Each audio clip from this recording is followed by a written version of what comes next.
Bonsoir, nous sommes aujourd'hui lundi 6 janvier 2014, il est 19h05. J'avance dans la lecture du second livre de l'Ancien Testament, à savoir l'Exode. J'en suis arrivée donc au chapitre 13. Chapitre 13. L'Éternel parla à Moïse et dit : Consacre-moi tout premier-né parmi les enfants d'Israël, tant des hommes que des animaux, il m'appartient. Moïse dit au peuple : Souvenez-vous de ce jour où vous êtes sortis d'Égypte, de la maison de servitude, car c'est par sa main puissante que l'Éternel vous en a fait sortir. On ne mangera point de pain levé. Vous sortez aujourd'hui dans le mois des épis, quand l'Éternel t'aura fait entrer dans le pays des Cananéens, des Essiens et des Amoréens, des Éviens et des Jébusiens, qu'il a juré à tes pères de te donner, pays où coule le lait et le miel. Tu rendras ce culte à l'Éternel dans ce même mois. Pendant 7 jours, tu mangeras des pains sans levain, et le 7e jour, il y aura une fête en l'honneur de l'Éternel. On mangera des pains sans levain pendant les 7 jours. On ne verra point chez toi de pain levé, et l'on ne verra point chez toi de levain, dans toute l'étendue de ton pays. Tu diras alors à ton fils, c'est en mémoire de ce que l'Éternel a fait pour moi lorsque je suis sorti d'Égypte.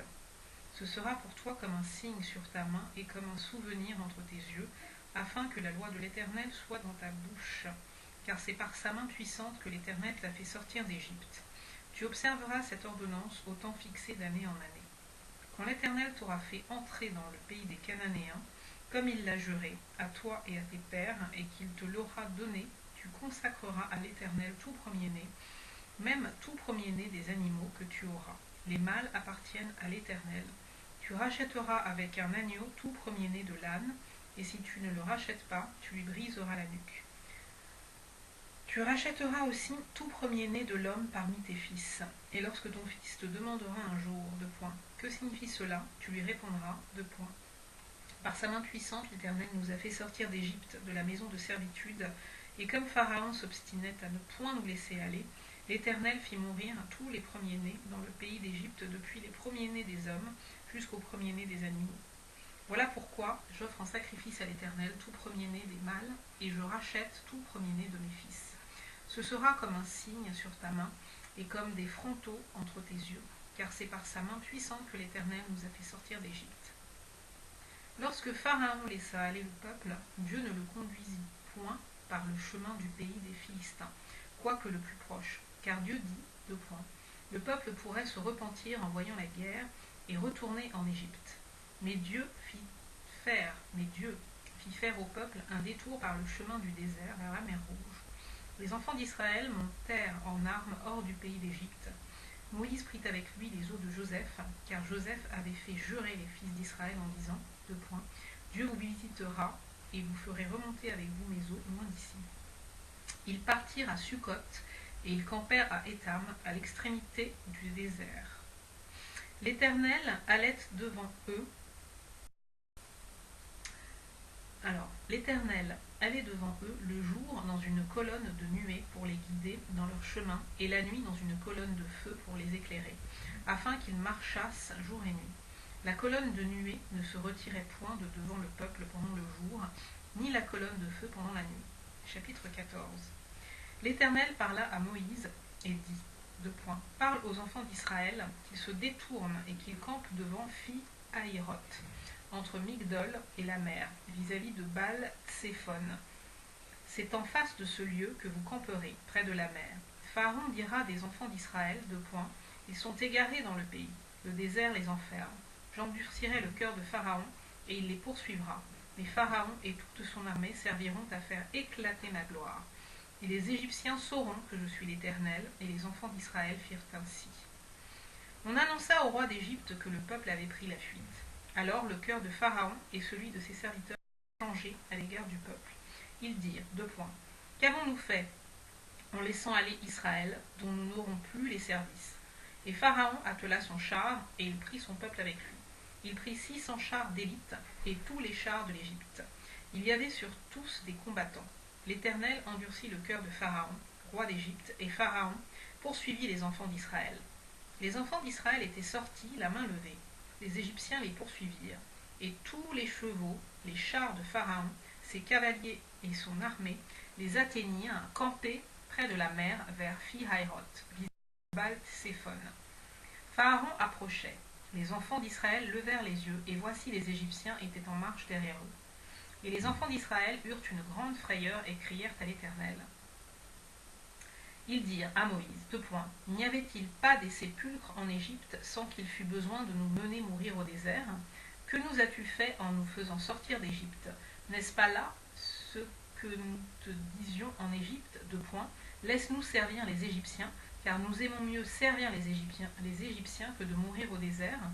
Moïse répondit au peuple, ne craignez rien, restez en place et regardez la délivrance que l'Éternel va vous accorder en ce jour. Car les Égyptiens que vous voyez aujourd'hui, vous ne les verrez plus jamais. L'Éternel combattra pour vous et vous gardez le silence. L'Éternel dit à Moïse, pourquoi ces cris? Parle aux enfants d'Israël et qu'ils marchent.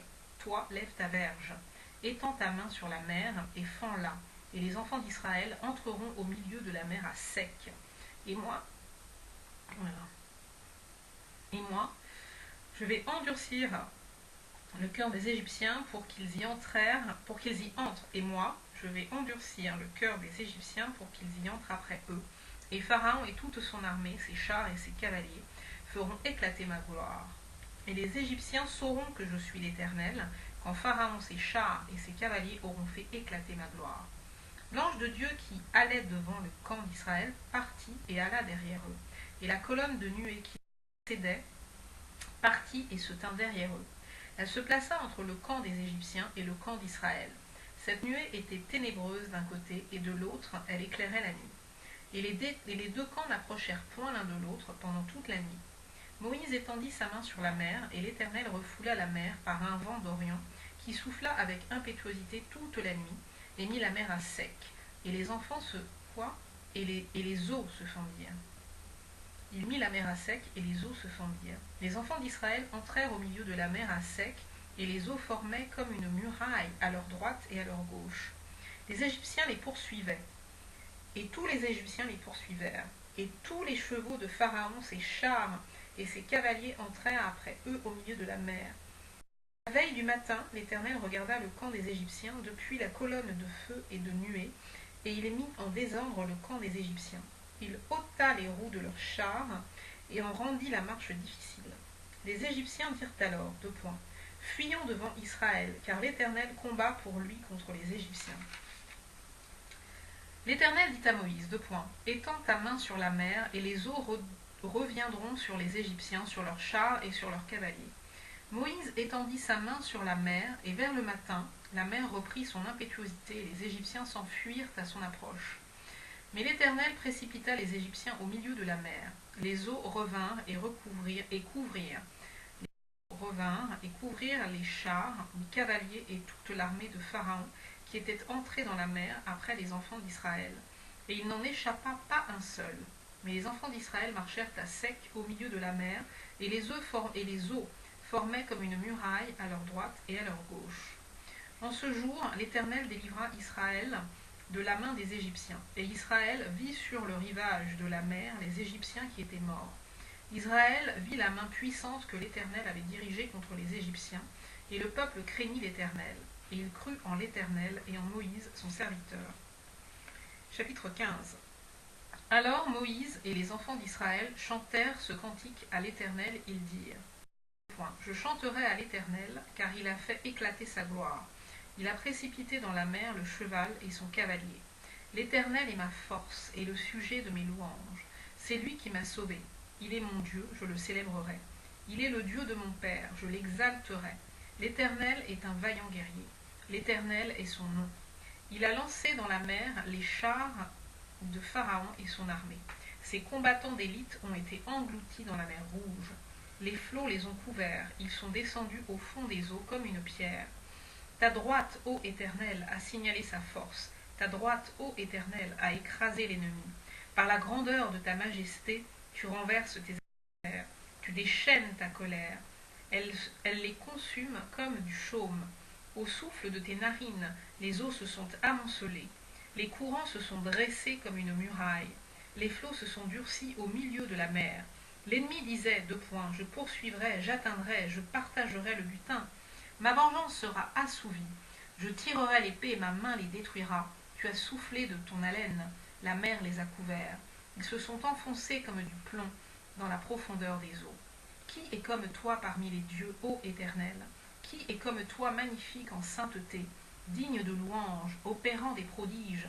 Tu as étendu ta droite, la terre les a engloutis. Par ta miséricorde tu as conduit, tu as délivré ce peuple. Par ta puissance tu le diriges vers la demeure de ta sainteté. Les peuples la prennent et ils tremblent. Les s'emparent des Philistins. Les chefs d'Édom s'épouvantent. Un tremblement saisit les guerriers de Moab. Tous les habitants de Canaan tombent en défaillance.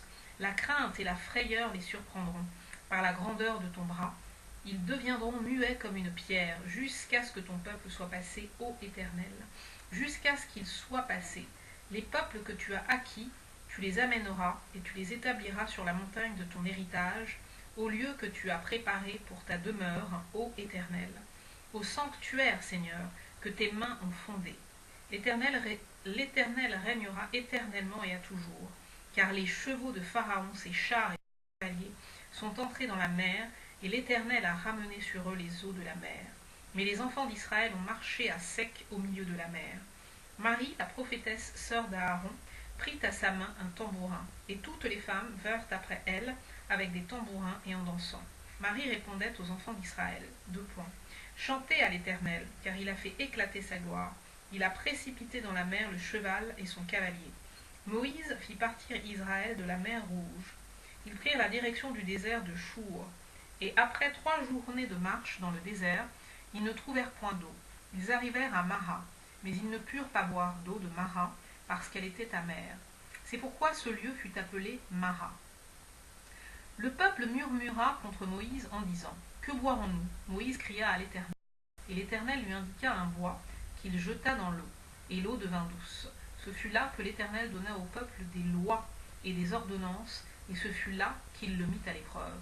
Il dit, deux points, « Si tu écoutes attentivement la voix de l'Éternel ton Dieu, si tu fais ce qui est droit à ses yeux, si tu prêtes l'oreille à ses commandements, et si tu observes toutes ses lois, je ne te frapperai d'aucune des maladies dont j'ai frappé les Égyptiens, car je suis l'Éternel qui te guérit. » Ils arrivèrent à Élim, où il y avait 12 sources d'eau et 70 palmiers.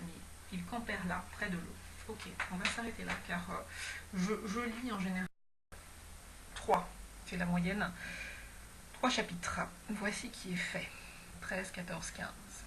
À la prochaine.